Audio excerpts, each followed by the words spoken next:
Fase yang kelima ini Nabi mengatakan adalah fase masa aman. Nah, pada fase ini kata Rasulullah, jumlah laki-laki dibandingkan dengan jumlah wanita 1:50. Asik. Asik apanya yang asik? Poligami gitu. Kalau seandainya kita Allah takdirkan hidup ketika itu, apa masih kepikir untuk poligami, Pak? Hah? Kata Rasulullah, pada fase masa-masa aman ini, umat manusia di muka bumi sudah dipimpin oleh khilafah ala minhajin nubuwah. Sang pemimpinnya ketika itu adalah Al-Mahdi. Al-Mahdi. Al-Mahdi setelah dia menjadi khalifah di masa-masa aman hanya berumur 7 tahun. Beliau nanti dibaiat di usia 40 tahun. Lalu dia memimpin orang beriman melewati hari yang berat. Kemudian ketika masa-masa aman masuk 7 tahun saja dia hidup lagi. Nah, Nabi berkata masa-masa aman ini antara 7 tahun sampai 9 tahun. 8, 9 tahun. Antara ini dan berakhirlah terjadilah tanda besar kiamat yang ke-7. Nabi Isa meninggal di sini nanti. Al-Mahdi meninggal di sini. Setelah Al-Mahdi meninggal digantikan oleh lelaki yang sama solehnya dengan Al-Mahdi. Namanya adalah Al-Qahtani. Al-Qahtani. Dia memimpin 1 atau 2 tahun lagi setelah Al-Mahdi. Berarti masa khilafah ini jangan Bapak pikir lama ya. Oh 100 tahun, 200 tahun. Enggak. Hanya hitungan sekian tahun saja. 7 tahun. Di hadis yang lain 8 atau 9 tahun kata Nabi. Berakhir. Di sini akan terjadi tanda besar kiamat 3. Tanda besar kiamat yang kelima, yang keenam dan ketujuh. Kaum muslimin, pada masa ini dunia tidak ada lagi peperangan. Subhanallah. Tidak ada lagi perang, Pak. Tidak ada 2 orang pun di muka bumi yang saling bermusuhan. Kemana jiwa permusuhan itu? Allah cabut. Bahkan hewan-hewan buas bermain-main dengan anak-anak kecil. Singa bergelut-gelut dengan gadis kecil. Bahkan dikejar-kejar oleh gadis kecil, singanya lari-lari. Baca hadisnya ini, Pak. Ini bukan khayalan, bukan dongeng. Ada hadisnya sahih, semuanya Bapak akan kaget ketika membaca. Subhanallah, lengkap rinci Rasulullah menceritakan. Ya. Kemudian ular gurun Sahara yang paling mematikan itu ular hitam, Pak. Dengan bisa yang sangat berbisa sekali, bisa mematikan. Si anak kecil usia-usia ini masukkan tangannya ke dalam mulut ular. Dimasukkannya ke dalam mulut ular itu, dan ular cuma kemuat aja sedikit. Lalu si ular pergi. Tidak mematuknya, bisanya pun dicabut oleh Allah. Tidak ada ular yang berbisa ketika itu. Saking amannya, makanya disebut dengan masa-masa aman. Seorang wanita akan berjalan kaki dari Hadramaut seorang diri, tanpa rombongan, tanpa muhram. Berjalan kaki, kemana? Berjalan kaki ke Makkah untuk melaksanakan ibadah haji seorang diri. Jalan kaki, pertanyaannya kenapa nggak naik mobil aja? Oh, udah nggak ada teknologi, ya. Dia seorang diri. Tidak ada serigala gurun Sahara yang akan memangsanya. Tidak ada perampok yang akan merampoknya. Tidak ada penjenayah yang akan memperkosanya dan segala macamnya. Aman pergi, aman pulang. Dia melaksanakan ibadah haji sendiri, seorang diri. Inilah dia masa-masa aman. Nah, kaum muslimin yang kami muliakan, pada masa-masa ini tidak ada peperangan. Subhanallah. Taib. Kemudian di masa inilah terjadi tanda besar kiamat yang kelima. Tanda besar kiamat yang kelima, matahari terbit dari sebelah barat. MTB, saya singkat saja. Matahari terbit dari sebelah barat. Syekh Imran Hussein dengan sangat meyakinkan mencoba mentakwilkan makna matahari terbit sebelah barat itu bukan fisik matahari ini katanya, tetapi yang dimaksud adalah Islam nanti akan mulai bangkit kembali di akhir zaman dari negeri barat, dari Eropa, dari Amerika, begitu katanya. Lihat saja sekarang kebangkitan Islam di sana itu masya Allah, bla bla bla bla bla. Tapi tanpa mengurangi rasa hormat saya kepada beliau, kepada Syekh Imran Hussein, ternyata di dalam hadis Sahih Muslim temukan nanti Rasul menjelaskan fisik matahari yang menerangi bumi ini nanti di akhir zaman akan dipanggil oleh Allah dan meninggalkan bumi. Kamu yang ada di bumi akan merasakan malam yang sangat panjang seperti 3 malam berturut-turut. Ternyata matahari sujud di bawah arash. Lalu Allah perintahkan agar dia kembali. Dan Allah perintahkan agar dia muncul dari sebelah biasanya dia tenggelam.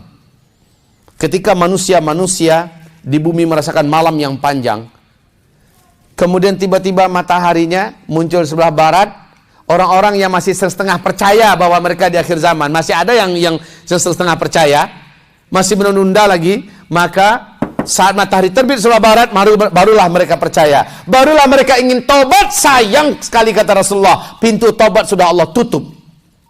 Ada yang ingin menyatakan syahadat, syahadatnya juga sudah Allah tutup pintunya, tidak ada yang diterima oleh Allah. Bahkan di malam panjang yang malam tadi kata Rasulullah, Al-Quran terakhir untuk dibaca. Ketika selesai sholat subuh, mereka berzikir, semua Al-Quran sudah naik kembali ke atas. Pada saat itu, ini keajaiban akhir zaman yang dinubuatkan Nabi. Pada saat itu, orang-orang beriman akan kembali kepada Al-Quran mereka di waktu pagi. Mereka lihat, sudah tinggal lembaran-lembaran putih, kertas-kertas putih yang sudah tidak ada lagi ayat-ayatnya. Subhanallah. Bapak, saya bertanya, di zaman Nabi sudah ada nggak Al-Quran yang ada lembaran sekarang ini? Nggak ada kan? Tapi hadis Nabi itu begitu nyata.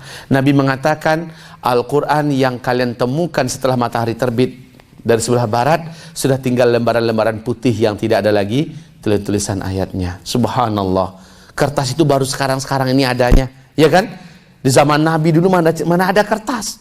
Tapi Nabi mengatakan lembaran-lembaran putih, kertas putih yang sudah tidak ada lagi ayatnya. Orang yang hafal Al-Quran hilang semua hafalannya. Bahkan Al-Fatihah yang ada di tenggorokan pun sudah hilang. Saat itu, Masya Allah, matahari adalah garis terakhir tentang amal ibadah. Malam tadi terakhir amalnya. Dia hanya terbit setengah hari. Kemudian dia kembali tergelincir dan tenggelam di sebelah barat seperti biasa. Esoknya kata Rasulullah kembali terbit di sebelah timur seperti biasa. Di waktu duhanya terjadilah tanda besar kiamat yang ke-6. Dan ini Allah ceritakan juga di dalam surat An-Naml, ya, yaitu keluarnya binatang raksasa 3 kali di 3 tempat yang berbeda. Tempat yang terakhir dia akan keluar dari perut bumi kota Mekah. Binatang ini Allah ceritakan dalam surat An-Naml dengan sebutan Dabbatul Ardi. Binatang ini berkaki banyak dan dapat berbicara dengan bahasa manusia. Dan binatang ini membawa tongkat Nabi Musa, cincin Nabi Sulaiman. Apabila dia berjumpa dengan orang beriman, maka cincin Sulaiman akan diusapkan 1 kali usapan ke wajah orang ini, maka wajah orang itu pun memutih, bersih dan bersinar. Apabila dia berjumpa dengan orang kafir, tongkat Nabi Musa akan diketokkan ke kepala orang kafir itu, maka menghitamlah wajah orang kafir ini. Buruk rupanya. Orang-orang sangat mudah ditandakan. Yang mana yang beriman, mana yang orang kafir. Lihat saja bagaimana bentuknya. Yang putih bersih, orang beriman. Yang hitam gelap, jelek, itu orang kafir. Binatang ini setelah itu kembali masuk ke dalam perut bumi. Dan terjadilah tak lama setelah itu tanda besar kiamat yang ke-7. Angin lembut bertiup dari negeri Yaman. Yang saya sebutkan tadi. Serentak satu muka bumi. Seolah-olah yang kemarin itu adalah memberi tanda kepada si angin. Yang kamu datangi adalah yang mukanya bersih-bersih, bercahaya. Yang hitam-hitam biarin. Seolah-olah seperti itu, Pak. Dan kata Rasulullah, yang di lembah, yang di gua, yang di gunung, angin itu akan datang menjemputnya. Saat disentuh oleh angin, terhirup olehnya angin lembut yang sejuk berbau misik itu, maka meninggallah orang beriman tersebut. Ini hadiah tertinggi dari Allah. Supaya orang beriman tidak menyaksikan kejadian tanda besar kiamat yang ke-8, 9, 10 ini mengerikan semua, Pak. Baik kaum muslimin yang kami muliakan, tanda besar kiamat yang ke-8, 9, 10 setelah orang beriman semuanya meninggal. Yang ke-8 adalah tenggelamnya seluruh daratan bumi sebelah timur. Australia, New Zealand, Indonesia, Malaysia, Singapura, Brunei, Jepang, Cina, terus ke atas sampai ke Rusia, tenggelam masuk ke dalam laut seluruhnya. Gempa-gempa banyak tenggelam masuk ke dalam laut. Langsung disusul oleh tanda besar kiamat yang ke-9. Seluruh daratan bumi di sebelah barat tenggelam. New Zealand, Suriname, Brazil, Amerika Serikat, Eropa seluruhnya tenggelam. Ya. Yang tersisa hanya 1 keping saja di Timur Tengah, yaitu Jazirah Arab. Hanya ini yang tersisa. Jazirah Arab dan Syam. Jadi begini, Pak. Ini yang tersisa ini ya. Nah, ini Jazirah Arab, ini Syam. Ini Jazirah Arab. Kaum muslimin,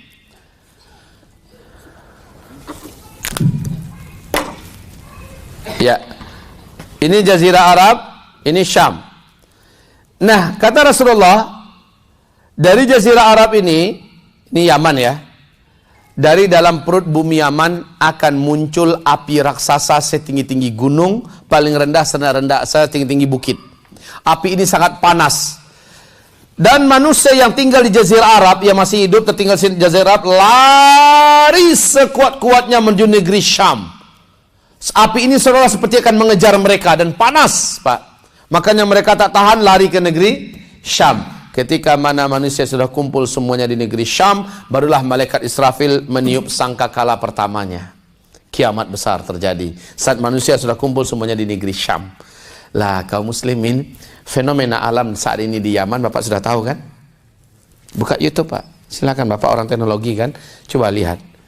Di Yaman sudah ditemukan fenomena alam yang menakjubkan. Beberapa area di Yaman dengan luas tertentu sudah menimbulkan asap seperti di Lapindo. Lumpur Lapindo berasap. Tapi bukan lumpur yang keluar. Ketika didekati oleh para pakar dan ahli bumi, didekati Pak, sudah ada rengkah-rengkahan tanah. Yang dari rengkahan itu ditemukan lubang-lubang yang dapat dimasuki oleh seekor kambing, seekor sapi, dan di dalamnya ditemukan sumber api. Sumber api sudah ditemukan sekarang di dalam area bumi Yaman. Masya Allah, api ini wahai kaum muslimin masih saling melalap antara satu dengan yang lain. Kepadatan api itu sungguh-sungguh, Bapak bisa buka sekarang deh. Dan sampai sekarang para pakar dan ahli ilmu bumi belum dapat menentukan berapa kekuatan energi api yang ada di bumi Yaman itu saat ini. Seolah ini Allah memberikan isyarat kepada manusia yang hidup, udah deket loh, kan gitu kan. Seolah ada isyarat begitu, wahai hamba-hambaku, aku sudah mulai melakukan pemanasan. Baik hamba-hamba Allah yang kami muliakan, setelah Bapak menyaksikan ini semua dengan berbagai macam tandanya, apakah tidak pantas kalau seandainya kita mempunyai keyakinan seperti sahabat dulu mempunyai keyakinan saat Nabi menceritakan. Dulu ketika Nabi menceritakan, para sahabat malah yakin kiamat itu akan terjadi di zaman mereka. Benar nggak? Sampai Umar bin Khattab sangat yakin bahwa Ibnu Sayyid itu ada Dajjal. Padahal Dajjal kan di akhir zaman cuma kan. Umar bin Khattab punya keyakinan begitu, dan Nabi tidak mengatakan dan tidak menolak keyakinan Umar. Sebagaimana Bunda Aisyah, Safiyah, Abdullah bin Mas'ud, Abu Zar Al-Ghifari yakin Ibnu Said itu ada Dajjal. Tapi Nabi tidak membantahnya, membiarkan mereka dengan keyakinan itu. Abdullah bin Abbas ketika beliau masih hidup, Rasulullah sudah meninggal, melihat di malam hari ada meteor. Lalu beliau berkata, ini meteor berarti besok dukhan. Dan dukhan itu kan tanda besar kiamat. Yakinnya Abdullah bin Abbas ini dijaga dengan keyakinan yang sama oleh keyakinan para sahabat. Ini menandakan apa? Mereka sangat yakin bahwa kiamat itu terjadinya di zaman mereka. Toh tidak ada yang menyalahkan. Tapi ketika kita yakin kiamat terjadi di zaman kita atau di masa kita yang sangat dekat, kenapa banyak ulama dan ustadz yang mengingkari? Aneh enggak?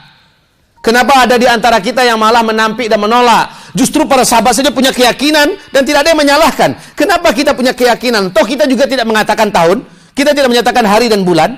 Tapi tanda-tanda yang disebutkan Nabi itu lebih banyak terjadi di zaman kita. Betul tidak? Harusnya kita yang lebih yakin. Dampaknya positif loh.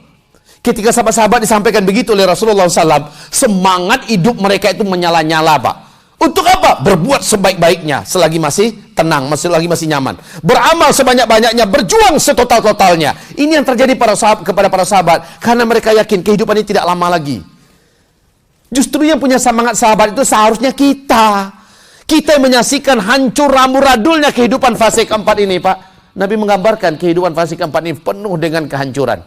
Karena akan menemukan pertambahan waktu demi pertambahan waktu akan lebih jelek daripada sebelumnya.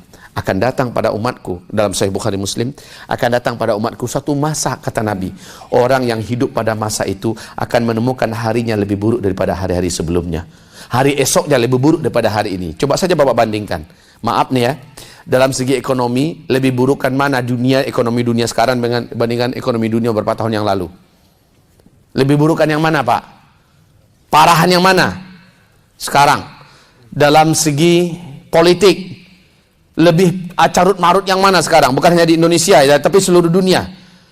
10 tahun yang lalu dibandingkan yang sekarang, berat yang mana? Apalagi bagi orang yang tinggal di Arab sana Pak, makin terasa oleh mereka itu. Ya, secara kepemimpinan. Nah, makin bertambah waktu makin jelek nggak pemimpin yang bermunculan? Hah? Jangan takut, Pak. Saya nanya nih, bukan hanya untuk di Indonesia, tapi seluruh dunia. Makin kesini makin jelek. Cuma